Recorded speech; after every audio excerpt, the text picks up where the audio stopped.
নবী বলছেন, আল্লাহ আমার উম্মত যদি জাহান্নামে থাকে আমি কিন্তু জান্নাতে যাব না। আল্লাহ বলছেন আপনি না গেলে তো জান্নাত উদ্বোধনই হবে না। এবারে মামলা কি দাঁড়ালো? আল্লাহ পাক বলে যে আমি তাহকামুল হাকিমিন নিজেকে বলেছি, বিচার না করলেও তো জিনিসটা সুন্দর হয় না। নবী একটা কাজ করেন, ওয়ালা সাউফা ইউতিকা রাব্বুকা ফাতারদা, আমি কাউকে বলি নাই, আপনাকে না বলেছি। ওমা আরসালনাকা ইল্লা রাহমাতাল লিল আলামিন, কারো সম্পর্কে নাজিল করি নাই, আপনাকে দিয়েছি। ওয়ালাল আখিরাতু খায়রুল লাকা মিনাল উলা, কাউকে বলি নাই, আপনাকে বলেছি। আর আমি আল্লাহ ভালো করে জানি আপনি হচ্ছেন উম্মতের দরদী নবী।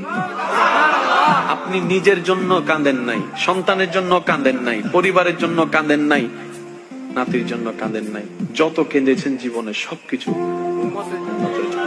এমনকি হাসরের ময়দানে যখন সর্বপ্রথম আমাদের নবীকে আল্লাহর হুকুমে তোলা হবে,